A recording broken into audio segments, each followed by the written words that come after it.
ബ്രഹ്മാവ് തുടങ്ങി സകലവിധ ദേവന്മാരാലും മുനിമാരാലും മനുക്കളാലും സ്തുതിച്ച് പൂജിക്കപ്പെടുന്നവളും സർവ്വതിനും അധിഷ്ഠാനമൂർത്തിയും സർവരൂപയും സനാതനയും ധർമ്മപരിപാലനശീലയും സത്യാത്മികയും സന്തോഷം, കീർത്തി, മംഗളം, യശസ് എന്നിവയെ നൽകുന്നവളും ശോകം, ദുഃഖം, മോഹം എന്നിവയെ നിവർത്തിച്ച് തന്നെ ശരണം പ്രാപിക്കുന്ന ഭക്തലക്ഷങ്ങളുടെ ദീനതകളെയും ഇല്ലാതാക്കുന്നതിന് സന്തോഷത്തോടു കൂടിയവളുമായ ദേവിയുടെ ചരണങ്ങളിൽ 1000 പ്രാർത്ഥനാ മന്ത്രങ്ങൾ ഉരുവിട്ടുകൊണ്ട് വ്രതശുദ്ധിയുടെ പുണ്യം കൊണ്ട് നിർമ്മലവും നിർമ്മമവുമായ മനസ്സും ശരീരവും ദേവിയുടെ ചൈതന്യം സ്വീകരിക്കുവാനായി സജ്ജമാക്കി.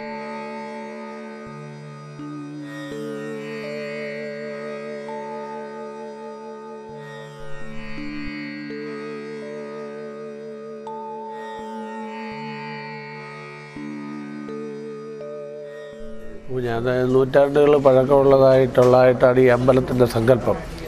അപ്പോൾ ഒരു ഏകദേശം അരശതാബ്ദങ്ങൾക്ക് മുമ്പ് വിജനമായിട്ട് കിടന്ന ഈ ഭൂപ്രദേശം ഒരു ക്ഷേത്ര സമുച്ചയത്തിൻ്റെ രീതിയിൽ ആവിഷ്കരിക്കുകയുണ്ടായതാണ്.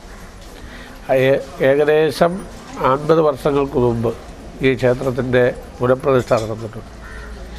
അന്ന് അതിന് മുമ്പായിട്ട് വിജനമായിട്ട് കിടക്കുകയും കാടും ഇതൊക്കെ പിടിച്ച് നശിച്ച് കിടന്നതായ ഒരവസ്ഥയിൽ കിടന്ന ഒരു അന്തരീക്ഷ സ്ഥിതിയായിരുന്നു ഇവിടെ ഉണ്ടായിരുന്നത്.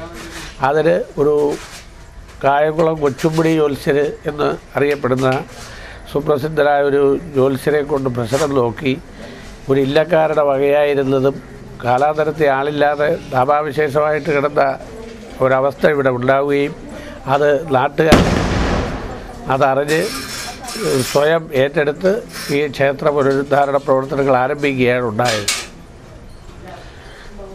ഒരു ഇല്ലക്കാരുടെ വകയായിരുന്നു വടവാമനപടം ആയിട്ട് ബന്ധപ്പെട്ട ഒരു ഇല്ലവുമായിട്ട് ബന്ധമുള്ള ഒരു പൂർവ്വചരിത്രം ഈ അമ്പലത്തിനുണ്ട്.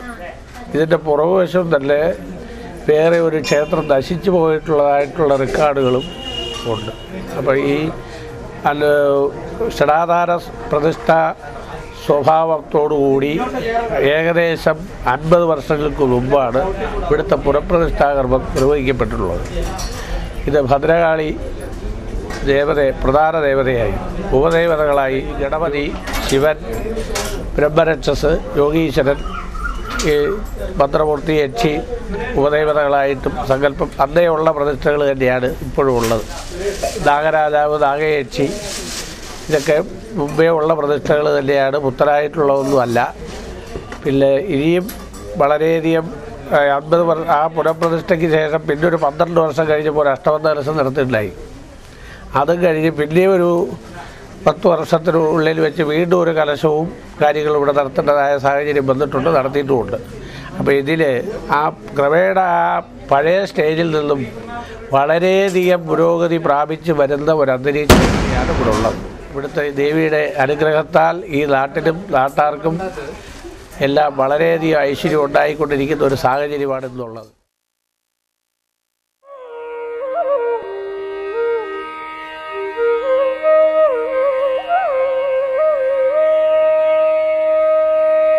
എല്ലാ ഞായറാഴ്ചയും രാവിലെ ദേവിയുടെ തിരുസന്നിധിയിൽ നടത്തപ്പെടുന്ന മഹാസൗഭാഗ്യ പൂജ 18 ആഴ്ചകളിലൂടെ വ്രതശുദ്ധിയുടെ നിറവിൽ പൂർണ്ണമാകുന്ന പ്രത്യേക പൂജ. കാണാൻ കൊതിക്കുമ്പോൾ കൺമുന്നിലെത്തുന്ന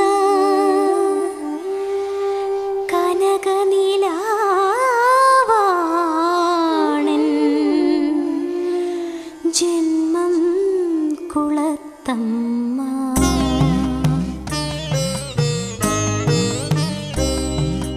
കാണാൻ കൊതിക്കുമ്പോൾ കൺമുന്നിലെത്തുന്ന കനകനിലാവാണൻ ജന്മം കുളത്തമ്മ.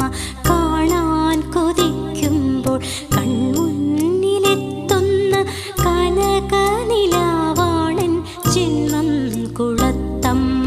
സൗഭാഗ്യ പൂജയിൽ കൃപ